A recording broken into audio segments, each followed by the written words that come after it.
안녕하세요. 저는 서울 남가저동에 살고 있는 36살 여자입니다. 제가 듣는 채널에 제 사연을 드디어 적어보는 날이 다 찾아오네요. 저는 뉴타운으로 재개발이 된 지역의 아파트에 들어와 살고 있습니다. 시부모님께서 젊으실 적 쭉 살아오던 낡은 동네였는데 지금은 다 재개발이 되어 아파트만 들어서 있는 높다랗고 도시적인 동네이죠. 저는 재개발 덕에 아파트에 살고 계시는 시부모님 덕을 보면서 남편이랑 결혼하자마자 함께 합가를 해서 살고 있었어요. 방 3개의 평범하디 평범한 30평대의 아파트였는데 제가 낳은 아이 둘까지 합해서 총 6명의 식구들이 거주를 하며 살았습니다. 그 바람에 시아버지께서는 이게 좋은 줄을 모르겠다며 상해 끝에 도련님네 집에 들어가 살기 시작하셨고, 그래서 시어머니랑 다섯이서 산 것이 벌써 3년 정도 되었습니다. 결혼을 하기 전에는 맞춰진 시간 동안 출퇴근하는 직장으로 일을 하러 다니긴 했었습니다. 하지만 결혼하고 나서부터는 그 일을 그만두었어요. 너무 뻔한 레파토리이긴 하지만 가장 일을 그만둘 수밖에 없는 현실적인 이유 때문이었죠. 육아 말입니다. 아이들을 가졌을 때만 해도 시부모님이 옆에 계셨기 때문에 아이를 돌봐줄 어른이 계시다는 사실만으로 위안이 되었답니다. 하지만 막상 아이를 낳고 나니 육아는 저 혼자만의 일이더라고요. 남편은 바쁘다고 육아를 적극적으로 도와주지를 못했고, 시부모님은 나이가 드셔 몸이 힘들다는 이유로 또 육아를 돕지 않으셨어요. 어쩔 때 내 아이를 예뻐라 하는 건가 싶은 의구심이 들 정도로 아이들에게 그리 살갑게 굴어주질 않으셨답니다. 그러니 제가 만약 남한테 손 놓고 아이들을 맡기려 하느니 차라리 내가 직접 일을 그만두고 육아에 뛰어드는 게 낫겠다 싶었던 거죠. 그렇게 한번 직장을 그만두고 나니 둘째 아이를 낳은 이유 때문이라도 복직을 하기가 쉽지 못했고요. 처음 6이서 살 적에는 정말 치열하게도 집안일을 했었답니다. 지금에 와서는 어떻게 버텨서 지금껏 살고 있나 싶을 정도로 말도 못할 집안일을 혼자 떠맡아 했어요. 결혼하면 집안일을 할 수밖에 없고 또 아이를 낳는다면 육아를 할 수밖에 없다는 것쯤은 저도 잘 알고 있었는데요. 저의 결혼 생활은 남들이 겪은 것에 몇 배 이상으로 힘들고 고통스러웠답니다. 그런 와중에 시부모님까지 모시고 살았으니 두말하면 입이 아플 정도였죠. 일단 남편은 일이 정말 바빠서 집에만 오면 애들을 보다가도 스르르 잠이 들 정도로 피곤해하곤 했어요. 그러니 시부모님께서는 힘들게 일을 하는 남편의 뒷바라지 그리고 내조를 누구보다 잘 해내야 한다는 말씀을 강요 비슷하게 하곤 하셨답니다. 저도 직장을 다닐 적에는 저 또한 힘들어서 퇴근을 하면 녹초가 되곤 했는데요. 그런 표정조차도 짓고 있지를 말라며 억지로 웃기를 강요하더라고요. 웃어야 남편이 집에 들어왔을 때 조금이라도 기운을 차리고 또 복을 받는다고 말이죠. 그래서 웃었습니다. 영문도 모른 채 내 몸이 아닌 남편의 몸을 생각하면서 남편 기운을 차리게 하려고 억지로 웃었어요. 그러는 와중에 어머님은 무리할 정도로 저에게 퇴근 시간을 일찍 당길 것을 요구하시더라고요. 보통의 퇴근 시간으로는 남편이랑 집에 들어오는 시간이 어쩔 땐 비슷하다며 그 꼴은 죽어도 못 보겠다 하셨답니다. 아내가 먼저 집에 들어와 따신국이나 반찬 같은 걸 최소한 미리 만들어놔야 하지 않겠냐고 하시면서 말이죠. 그러니 어쩌겠어요? 당연히 그런 요구를 회사에 하면 안 된다는 걸 잘 알았기에 최대한 퇴근을 빨리 해서 집에 가려고 미친 듯이 일을 했어요. 무조건 퇴근 시간 전에 일을 끝내려고 했고 5분이라도 늦게 퇴근하면 회사 건물 밖에서부터 지하철역 안까지 그리고 역에서 내려 집으로 내려가는 그 길에서 미친 듯이 뛰면서 이동을 했습니다. 도둑질이라도 해서 도망치고 있는 도둑놈 마냥 말이에요. 그 짓을 하다가 임신을 하니 그나마 저를 놔주긴 하더라고요. 평상시에는 헐떡이며 집에 들어오는 저를 향해 조금 더 일찍 오도록 해보라며 더한 잔소리를 하곤 했는데 임신을 하니 애 떨어진다며 뛰지 말라 다독여 주셨었죠. 그걸 보며 아이를 낳음으로써 뭔가 관계의 개선이 될 여지가 보이겠다 싶었답니다.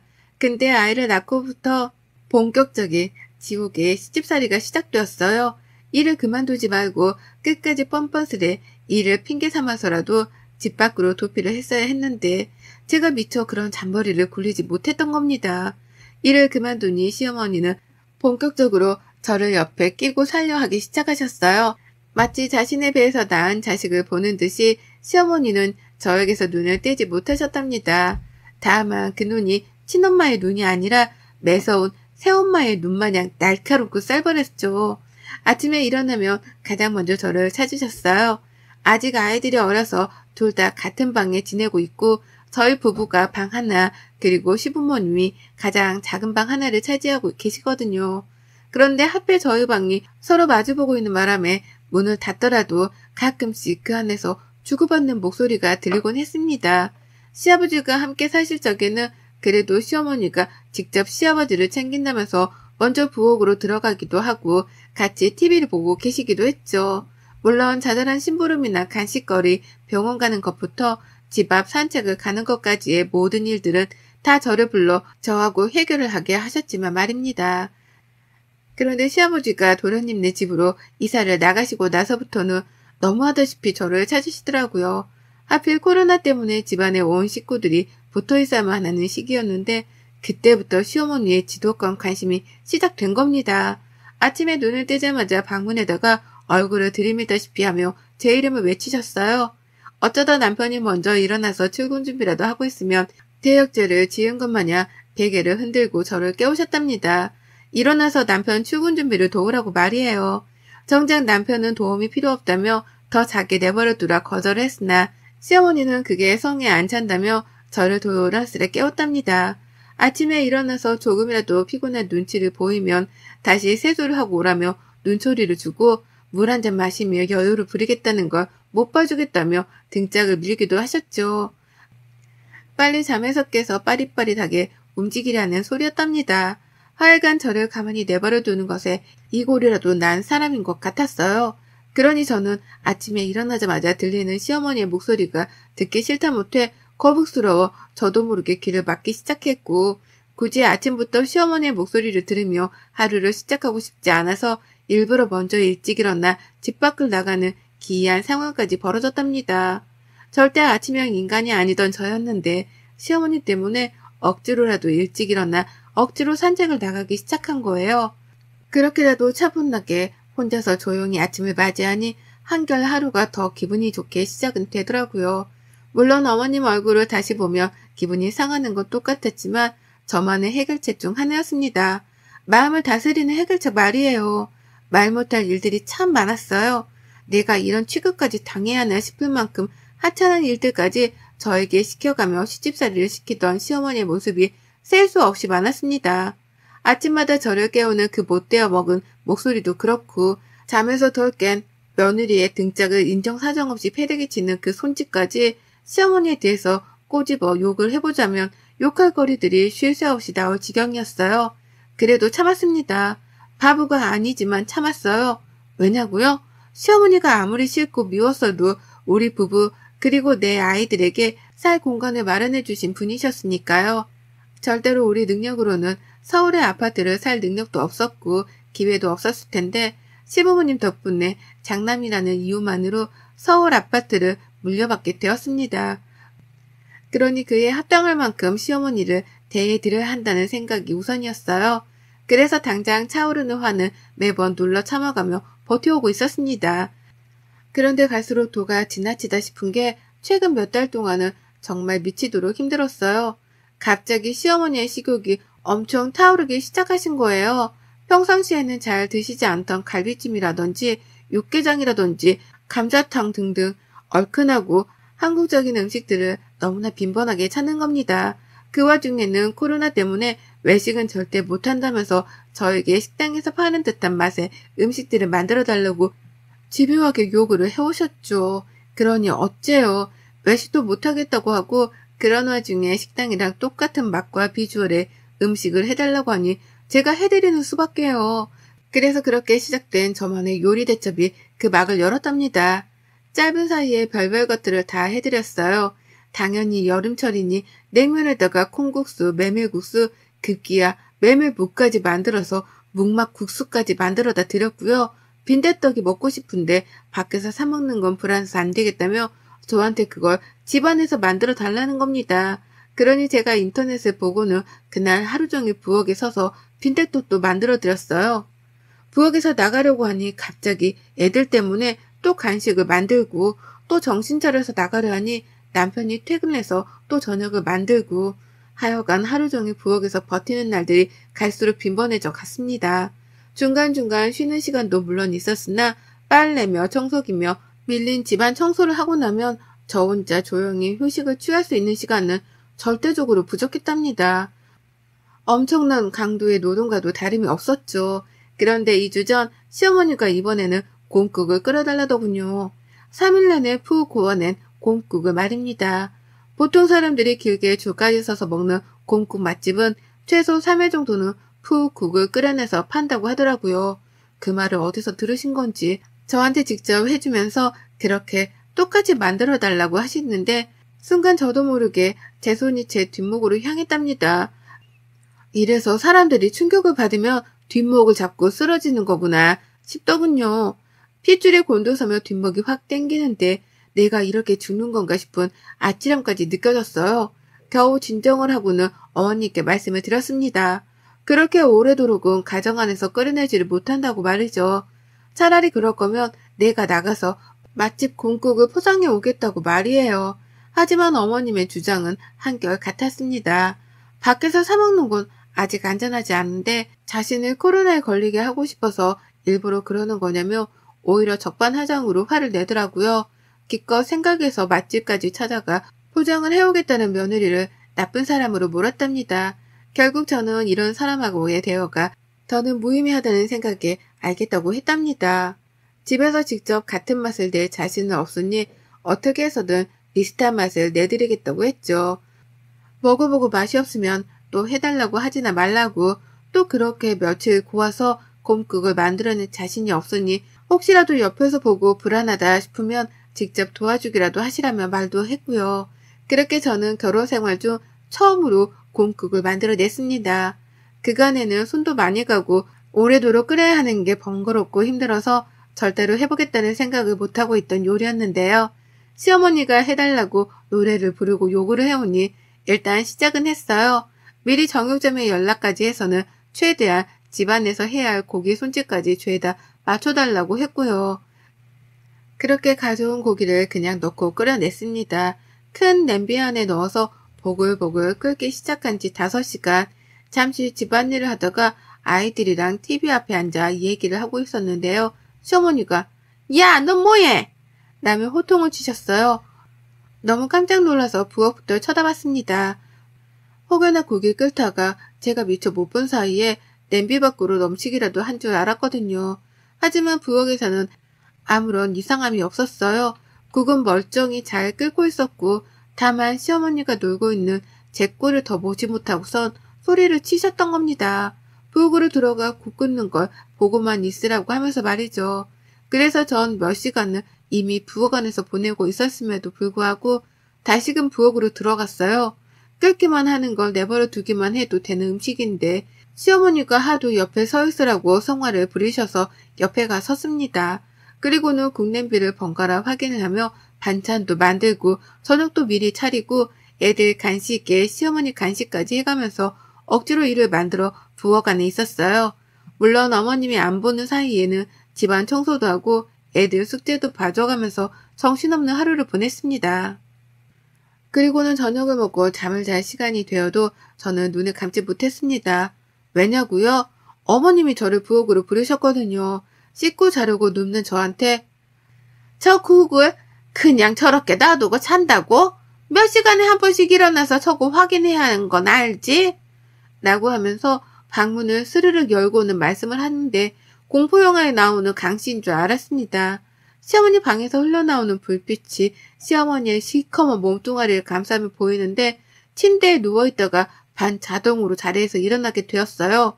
그와 동시에 몇 번씩 부엌에 가는지 확인을 하겠다며 제 방으로 들어오려 하던 시어머니 때문에 저는 정말로 잠을 자지 못한 채 계속해서 잠에서 깨며 부엌에 가 끓고 있는 국을 확인해야 했답니다. 이건 정말 사소한 생고생과도 다름이 없었답니다. 죽 써서 개준다는 게 이런 건가 싶었죠. 국꿀을 시어머니께 드릴 저에게 딱 들어맞는 속담이었네요. 그러다 무려 27시간이 넘는 곰국 끓이기 대장전을 향해 가고 있던 중 미친 듯이 잠이 쏟아지더라고요. 남편이 막 출근하고 난 후였는데 밤새도록 국 때문에 잠을 자지 못했던 탓에 눈이 자꾸만 감겼습니다. 그래서 결국 커피 한 잔을 하게 되었어요. 집에 있는 믹스커피를 가져다가 타먹은 겁니다. 맘 같아서는 카페고 믹스커피고 뭐고 그냥 잠만 자고 싶었어요. 졸려 죽겠었으니까요. 하지만 곧 아이들이 일어날 시간이었고 그래서 버텨야겠다는 생각에 믹스커피를 꺼내 타마셨습니다. 참고로 그 믹스커피는 저희 시어머니가 사놓으신 커피였어요. 시어머니가 믹스커피를 무지하게 정말 미치도록 좋아라 하시거든요. 그래서 하루에도 몇 번씩 타먹고 그게 다 떨어지면 자기 용돈을 털어다가 직접 사놓기까지 하셨습니다. 참고로 저랑 남편은 믹스커피가 너무 달다며 절대로 마시지 않는 편이었고 그래서 집안에서는 그걸 마시는 게 어머님이 유일무이했어요. 그런데 그런 커피를 제가 너무 힘들고 졸렸던 나머지 별 생각도 못하고 타 마셨던 겁니다. 근데요 정말 2입 정도 커피를 마셨을라나 갑자기 뒤에서 저를 부르는 호칭 하나도 없이 손이 날라왔어요. 그것도 저를 아주 살짝 스치기만 하더니 그 손의 끝은 제가 믹스커피를 탄 커피잔에 향했죠. 아이들이 사용하는 플라스틱 컵이었어요. 떨어져도 깨지지 않는 컵 말이죠. 근데 글쎄 뒤에서 시어머니가 커피를 마시고 있는 저를 보고서는 뭐에서 화가 나신 건지 바로 손을 날리고는 제 등을 슬쩍 치며 컵을 떨어뜨리신 겁니다. 마시고 있는 커피를 더는 마시지 말란 뜻으로 화가 나서 치신 것이었어요.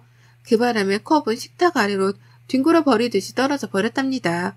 난리도 아니었어요. 새벽에 가뜩이나 피곤해 죽겠는데 뒤에서 나타난 시모는 갓 타먹으려던 커피를 바닥으로 내팽개버리고 저는 저대로 어안이 벙벙해 숨도 못 쉬겠고 어머님은 끝내 잘못한 게 없다 싶은 건지 미안하다 사과 한 번 안 하고 말씀하셨습니다.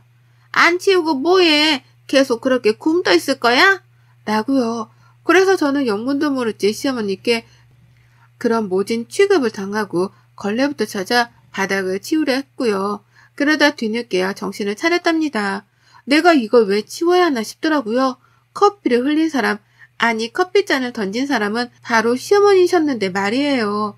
그래서 저 걸레질을 하다 말고 시어머니를 올려다 쳐다봤어요. 어떻게 보면 노려본 것과도 다름없어 보였겠지만 상관없었습니다. 전 진짜로 노려볼 만큼 화가 나 있었으니까요. 그런데 어머님은 그런 저를 보면서 되려 화를 내시더라고요.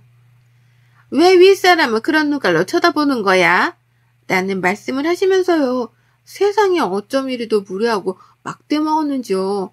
정말 서 있기만 한 동물과도 다름이 없어 보였답니다. 그래서 전 제가 할 수 있는 최선의 복수를 하기로 마음먹었어요. 내가 마시려던 커피를 떨고는 무례를 범하셨으니 저도 똑같이 어머님이 커피를 드실 때마다 못 먹도록 복수를 하기로 했던 겁니다. 그리고는 그 자리에서 어머님 들으시라 요란스러운 소리를 내며 부엌 찬장 안에 있던 커피 믹스통을 꺼내 들었습니다. 그리고는 그걸 죄다 손으로 직접 뜯어내서는 싱크대 안에 가루를 버려버렸어요. 당장 물을 들어 다시 가루를 재활용조차 하지 못하게 만들기까지 했고요. 뒤늦게 어머님은 제가 자신의 소중한 커피 믹스를 또 건드렸다는 걸 눈치채고 죽이네 사네 하시며 달려들며 절 말리셨습니다. 하지만 이미 때는 늦었어요. 전 가위로 믹스커피를 잘라가며 한 번에 그 커피들을 죄다 버렸고 어머님은 마지막 하나까지 저에게 털린 걸 알고는 기진맥진을 하셨답니다. 욕도 엄청나게 먹었고 어머님은 급기야 화가 난다며 제가 고생고생을 해서 끓이고 있던 곰국을 덩달아 싱크대 안에 던져버렸어요. 음식을 버려버린 겁니다. 제가 27시간이 넘게 끓여대고 있었던 그 음식을 말이죠. 그래서 제가 어쨌게요. 빡친 걸로 따지면 정말 한라산이라도 당장에 올라갈 수 있을 만큼 컸습니다. 당장 주먹이 올라가는 걸 겨우겨우 참아가며 오히려 시어머니를 약올렸어요. 그렇게 요란을 피우며 드시고 싶어 하더니 이제 꽁국을 못 드시겠네요. 알아서 밖을 나가 사 먹던 말던 이제는 제발 알아서 하세요. 저도 지겨워서 어머니 뒷바라지는 더는 못합니다. 라고 하며 반항을 공식적으로 선포했답니다. 시어머니는 저의 반항을 처음부터 그리 심각하게 받아들이진 않으셨어요. 제가 굽신거리며 산 세월이 있었으니까요.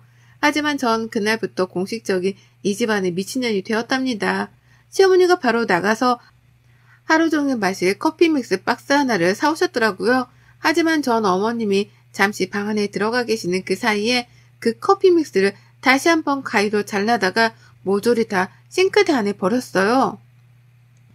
그리고는 망설임도 없이 수도꼭지를 들어 그 커피 가루들을 싱크대 속에 녹였답니다. 나중에야 사실을 안 시어머니는 소리를 지르며 난리를 치셨어요. 돈 아깝게 이걸 또 버렸다고 말이죠. 그리고는 한참 또 욕을 날리고 분풀이를 하다가 잊을만 할 때쯤 밖으로 나가 커피 믹스를 또 사오셨더라고요. 이번에 제가 겁이 나는지 자신의 방 안으로 그 커피 믹스 통을 가지고 들어가셨답니다. 하지만 가만히 있을 제가 아니었어요. 시어머니가 화장실에 간 사이 저는 방 안으로 들어가 커피 믹스 통을 찾아냈고 그걸 또 모조리 꺼내서는 싱크대 안에 부었습니다. 물을 들어 또 싱크대 안으로 흘려보냈고요. 이 짓거리를 또 하고 나니 시어머니가 정신을 못 차리더라고요. 지금껏 2주간 시어머니가 저 몰래 커피 믹스를 또 몇 번 사오셨는데 그걸 제가 한 번도 빠지지 않고 죄다 찾아내서는 싱크대 안에 버렸습니다. 커피를 즐길 잠깐의 그 여유조차 주지 않을 거라는 복수심에 불타서는 시어머니가 방을 비우기라도 하는 소리가 들리면 쥐새끼처럼 방 안에 기어들어가 숨겨놓은 커피 믹스들을 찾아냈어요. 그리고는 남기지 않고 싱크대에 부었죠. 어쩔 땐 부엌만 들어가도 커피 냄새가 나오는 것 같은 기분이 들 정도로 제 손에 제거된 커피 믹스는 한 사발이었답니다. 그러자 시어머니도 처음엔 저를 만만하게만 보며 욕을 날리더니 점점 제 눈치를 보고 저 몰래 커피 믹스를 사는 걸로도 모자라 부탁을 하시더라고요. 제발 돈 아까우니까 버리지 좀 말아달라고 말이죠. 자신이 커피를 마셔야 하는 사람인데 저 때문에 커피의 입도 제대로 대지를 못하고 있는 지가 벌써 2주나 되었다면서요. 그 말을 하며 중독된 커피를 마셔야만 하는 환자 마냥 손까지 떠시는데 아유 진짜 살다 제가 그렇게 속으로 웃어본 적이 처음이었던 것 같아요. 커피를 끊어내지 못하는 애원까지 하며 저를 말리는 시어머니의 표정을 사진으로 찍어 집안에 보관까지 해두고 싶었을 정도였습니다. 그 정도로 저에게 복수를 멈추라 애원하다 말고 사과까지 하는 어머님의 태도는 분명 시트콤이었네요. 저는 시어머니의 부탁으로 복수를 그만뒀습니다. 더는 저도 돈 아깝고 음식 아깝게 믹스커피를 싱크대에 부어버리는 걸 포기했죠. 하지만 복수가 끝났다고 해서 제가 이 싸움에서 진 건 결코 아니었습니다. 이미 시어머니는 저에게 꼬리를 내리면서 커피를 마시게 해달라 애원을 했고 어머님의 낮은 자세 덕분에 저는 드디어 결혼 몇 년 만에 이 즐기고도 즐겼던 고부 갈등에서 승자가 되었어요. 공식적인 값으로 둔갑을 해서는 더는 시어머니의 갑질을 당해내지 않아도 되게 된 겁니다. 그리고 전 이제서야 결혼 후 처음으로 이 집안에서 모처럼 휴식다운 휴식을 취하기 시작했어요. 아침에 느긋하게 일어나 보기도 하고 내가 마시고 싶은 음료를 마시며 멍하니 소파에 앉아있기도 합니다. 평소 같았으면 굶떠 있다며 시어머니께 욕을 먹을 상황이었는데 이제는 더 이상 욕먹을 걱정 없이 내 맘대로 이 집안을 휘젓고 있어요. 이게 꿈인지 생시인지 모르겠습니다. 저 이제서야 살맛이 나요. 이 기쁨을 애청하는 유튜브 구독자님들과 꼭 공유해보고 싶어서 이렇게 사연을 적어봤습니다. 저 잘 살아내고 이겨냈다고 응원 한번 해주세요. 여러분의 생각은 댓글로 남겨주세요. 오늘도 시청해주셔서 정말 감사합니다.